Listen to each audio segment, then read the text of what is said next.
Oh, I didn't see you there. Oh my god. Really? How y'all doing, viewers? Today we're bringing you a part 2 of a video we've done before because we're so uncreative. Yeah, we have good ideas, promise. Good ideas, but not fresh ideas. So the video today is going to be top 10 funniest card names, part 2. So we're going to alternate, and I've got them here on my phone, so don't complain because I'm looking down at my phone. Luckily, actually, there's someone over there, so I just kind of look straight to see them. It's really hard to see. Not for me. I guess I will go first. My first card, cheap, cheap, cheap. Because... Cheap. It's cheap. It's cheap. Cheap. Yeah, it's really cheap. Cheap. I wonder if this was inspired by Cheap Cheeps from the Mario series. Like you're the fifth. I think it was inspired by the fact that you can make a whole language off of cheap. You know, like cheap. Or maybe it was like cheap. It was a message towards the meta players who always complain that stuff is cheap. Cheap. Yeah. There should be a card called Sack. Win the game. Sack. If you're down by 2,000 life points, win the game. Sack. Or broke.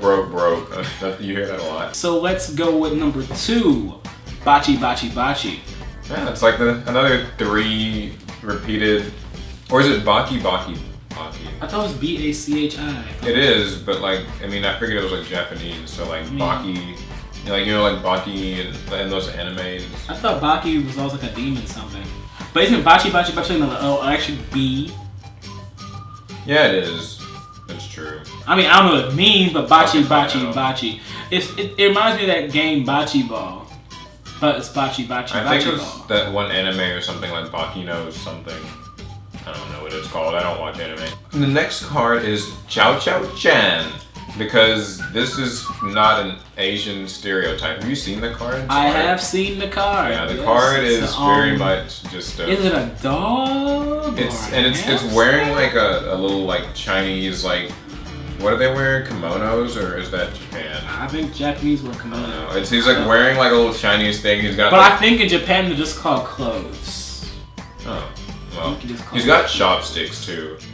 Oh wow, maybe he is racist. I don't know, he's nothing but a Chow Chan, and it's got like squinted eyes too. Well, I mean, at least it's not like Ching Chong Chan, that would be terrible. Would it be much different though? I guess it kind of wouldn't. Okay, next on the list, That Wacky Alchemy. Because come on, man. I think it has an exclamation point too. Wacky Alchemy. It's got an exclamation point, so you have to like yell it, like, that wacky alchemy, darn it, or something like that. But like, it's not just, you know, that alchemy or wacky alchemy. No, yeah, it's that wacky alchemy. I kind of like all the cards that have that in them. You know, like that 6. It's like, why is it like? Why they do that? That 6. Something like that something. Oh, the screen. There goes the computer screen. We don't have a script to read off of. Oh no, we can't. But the viewers won't know that we're not just top of the dome. Okay, so that was that wacky alchemy. That wacky alchemy. That's pretty wacky. It's pretty interesting. But there are actually other wacky cards. Like there's that wacky magic. Oh, that wacky magic. And some other thing. You know, we don't really have an alchemy archetype, do we? No, which would be cool. Yeah, that could be interesting. My next one is the House of Adhesive Tape. Just imagine what? Just imagine that. The fuck? Like what? How does that even work? Well, and the art on the card looks like more of like a house that's sort of like melting. I mean, the way I think about it is you're in the house and you can't go anywhere because you're stuck to everything. Which is actually sort of like the idea of the effect, because it's like if your monster has less than 500 defense, it gets destroyed. But House of Adhesive Tape, like going to sleep must be a bitch. Don't get me started on hair. I imagine it's more like just a giant fly trap or something. Like that's all it's there for. I mean, your skin's gonna stay silky smooth because it's gonna pull out every hair on your body at all times. Hey, you might like that. You're a hairy guy. Oh my god. Don't let the viewers know. Bacon saver.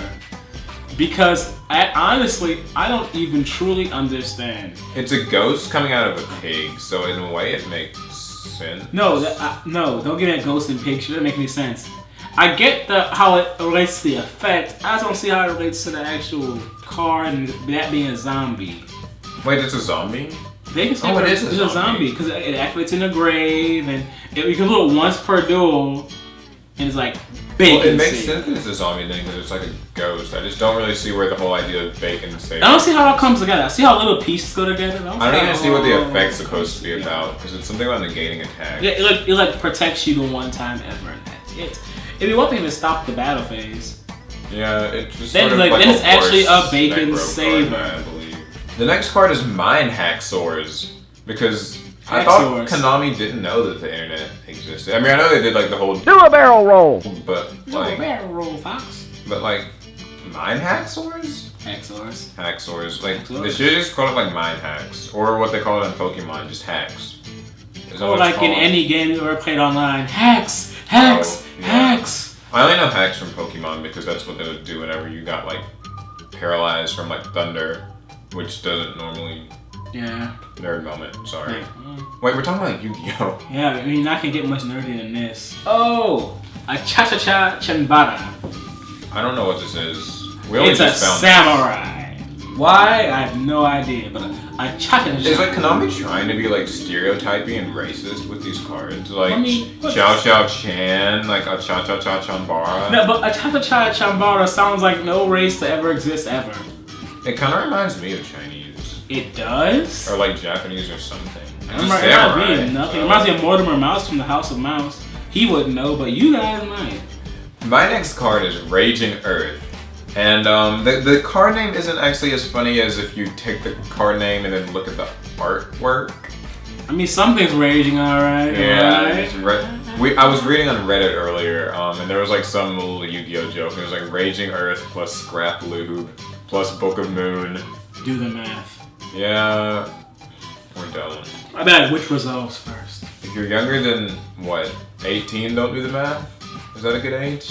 By that time, I've done the math more times than we can count. True. Battling Boxer Switch Hitter. Because Switch Hitter? That's worse than Rabbit Puncher. I think that there was definitely a definition they were missing when they named it a Switch Hitter. So I mean, I get the whole, oh yeah, he's a right, he goes from being a right hand to a left hand, but wait, that's what it was about. Oh wait. In like boxing, that's what it means. Yeah. Someone who just switches their hands up, but in many other different ways, it means completely different things. It kind of makes me think of Adrian Peterson. Like, you know that that scandal. Oh, yeah. Switch Oddly hitter. enough, we actually know about things besides you. What a surprise. Oh god. Well, I mean, it's on the internet. Think of Adrian Peterson. Oh gosh. I don't know if y'all know about that, viewers. But you know, in a way they're right, cause Switch Hitter has to be proficient with both hands. Oh god, we're wrong with this. So Ray Rice too. Ray. It took both hands to drag her out of the elevator, didn't it? Anywho, that concludes our 10 funniest Yu-Gi-Oh card names. Ray Rice. If you enjoyed the video, please do give it a like. You know, give us a thumbs up. And leave a comment, share it with your friends. If you haven't already subscribed. Yeah, it's free too. And also, leave us the funny Yu-Gi-Oh card names that you guys like in the comments. Then we're gonna feed off and make a part 3. No, we're not.